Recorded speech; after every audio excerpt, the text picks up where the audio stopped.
So, welcome to our latest vlog. We're driving to Comic-Con with butterflies in my stomach, presenting footage for the first time. It was always a slightly intimidating and scary thing.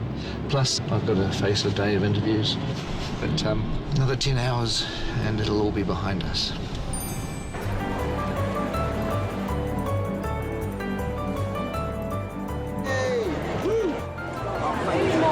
So hopefully we'll find Ian and Richard in here somewhere. The Hobbit certainly is more funny. One interview down.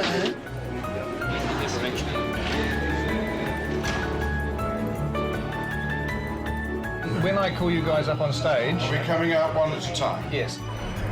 I saw on the One Ring this morning that people have been camping out since Wednesday to get into Hall H. Those are the sorts of people that I like hanging out with.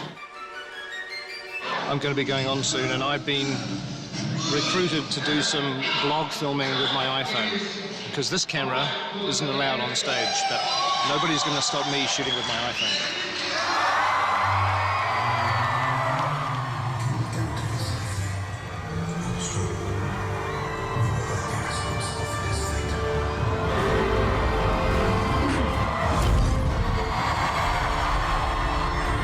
Ladies and gentlemen, please welcome to the stage,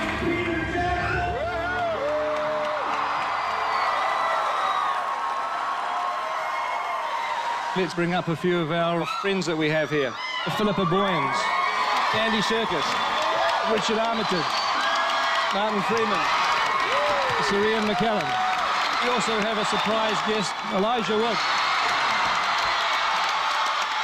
I love you guys. I came all the way from Brazil just because of you. Thank you. I spent all my money on this trip, but it was worth it. These are the people that we're making the film for, and I'm really happy that it was received in such a great way. I'd just like you to do something for all the people that couldn't be here. Could you just say hi from Comic-Con? 1, 2, 3. Fantastic. No need for a take two. That was bloody good. And so now we would like to show you a little bit of what we showed the audience in Hall H.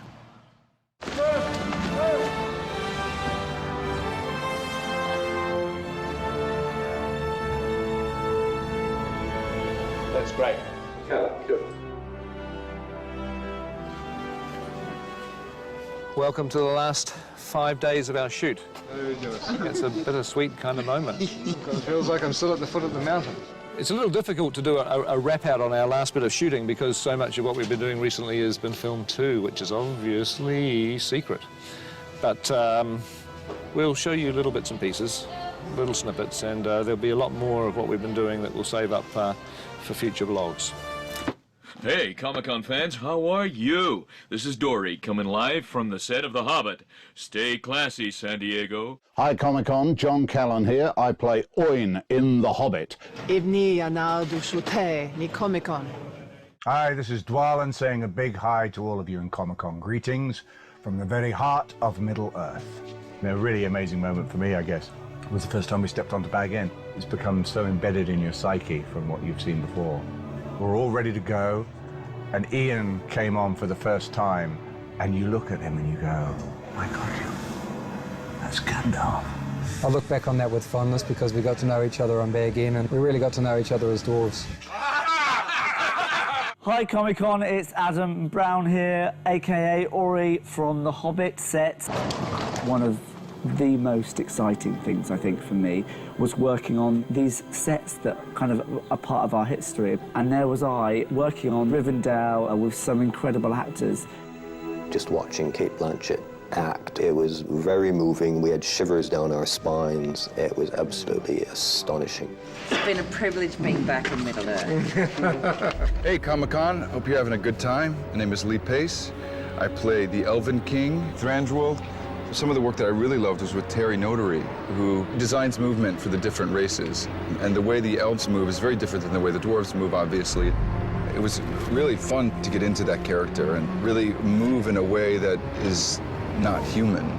Yeah. Sylvester McCoy, who played Radagast, is the loveliest man. I need people. I think that Sylvester's going to be one of the delights of these movies. The real McCoy. I remember going out to Trentham and wandering through the 100 meters of forest that they built. Seeing Roscabel, which is Radagast's house. Radagast's character was a lovely, spirited wizard, and his house really reflected his character beautifully.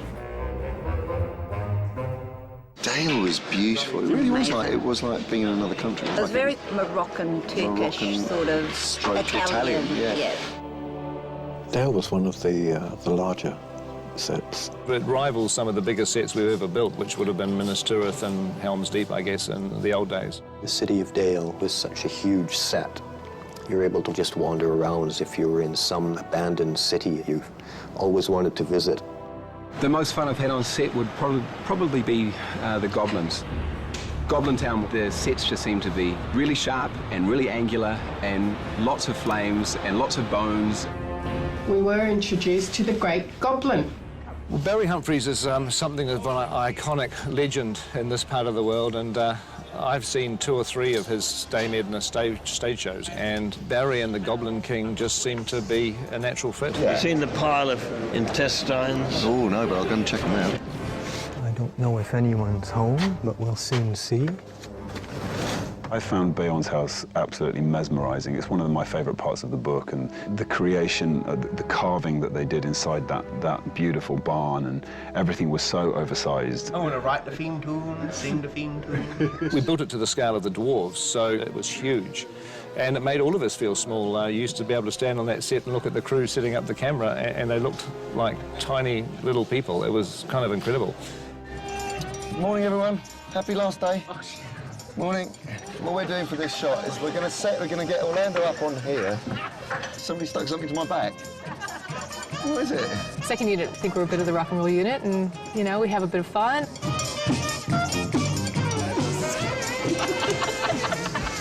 Greg's shorts, I think. Have to be the Yeah. Just loop it, bro. Just loop it. No problem. I'm disturbed. It's like an 8-year-old schoolboy. What do you mean it's like an 8-year-old schoolboy?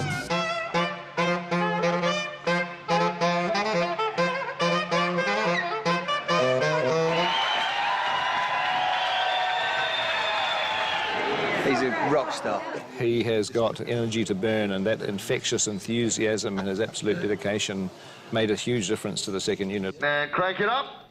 And in 3, 2, 1, action! And cut! That is a wrap for the second unit. Second unit! There's a mixture of emotions. Good to finish, but sad at the same time. Quite frankly, I can't imagine this occurring anywhere else on the planet, so thank you from the bottom of my heart.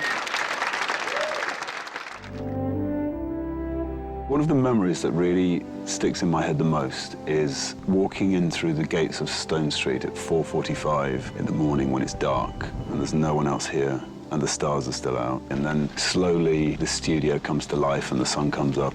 I saw a lot of those days. You're going to be getting up at 5:30 in the morning for a year and a half, at least 12 hours a day. Morning. You literally just wake up every morning and go shoot a movie, and it seems to last a lifetime. This is the kind of movie where it changes everybody's lives.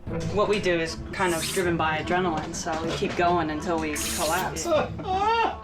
We've got ready about 20 people a day, and that's about 5,000 prosthetic makeups. It's not going to work. It's not in line. Ow! We're busy, but sometimes we get bored being busy. In the last 18 months, we've probably gone through about 20 litres of glue, about 450 miles of yak hair, hence there are now a lot of cold yaks in the Himalayas somewhere. I've never worked on such a hairy movie. Even I'm sporting a beard now, and I've never had a beard before, so it's obviously sort of rubbing off somewhere along the line. Just the sheer amount of lead characters with costumes. For some reason, they all want to wear costumes. They all want pants, they all want shoes.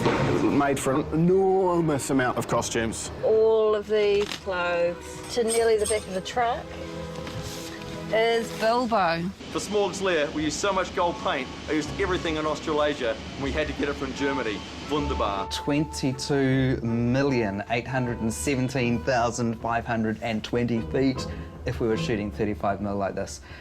And I'm really glad we're not. I'm sure that I've done over 2,500 drawings. I kept my pencil stubs. You're literally doing a drawing one day and then walking on the set a few days later. We shoot a set take it out and replace it for the very next day's shoot. They put up the most incredible sets. You walk in the night before and it's not finished and you think, my God, how are we ever going to be in here tomorrow filming? And yet you walk in 8 o'clock the next morning and it's ready to go. To me, that's probably one of the most gratifying things on this whole picture, that all these people force through impossible odds and create these beautiful things. Wow, look at that. Yes.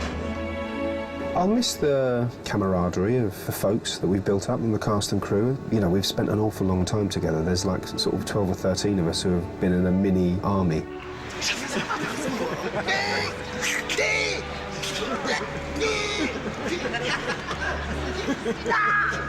Well, I mean, they're all people I would love to work with again.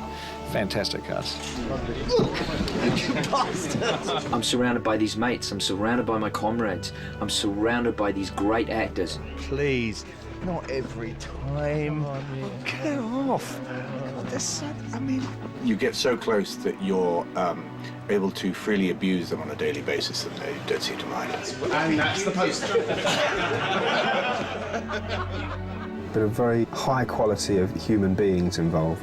Pretty soon we won't be all together as a gang, which is going to be sad. We'll all miss each other terribly. You're getting to come to work with a group of people that you love working with, that you love hanging out with. It's a real family. What's this in our laundry? Look at that. Oh! Red-handed. What happens on the Hobbit stays on the Hobbit.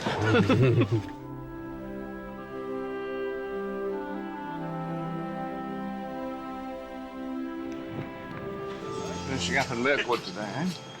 It's the old, finish with a bang.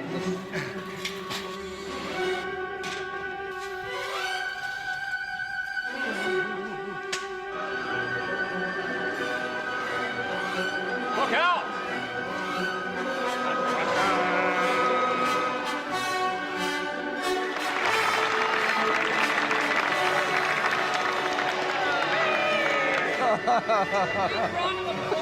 I'm gonna miss you. I'm gonna miss you, man.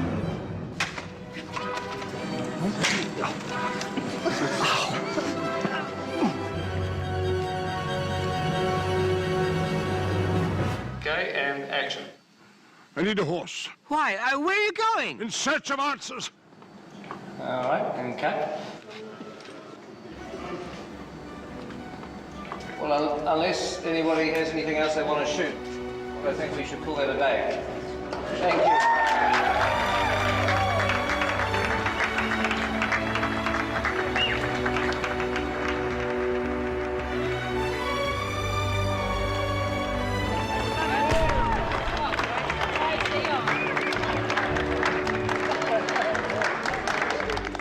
Well, obviously, I just want to say thank you to everybody, an incredible cast, incredible crew.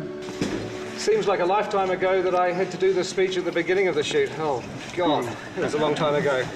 You know, as a director, it can be kind of a lonely job. You know, at times you feel like you're by yourself trying to solve problems, but then everybody steps in and suddenly I realise I've got this incredible support and all of you guys have got my back and you're behind me. And for that, I'm incredibly grateful. Thank you. Yeah, I think there's bubbles right next door.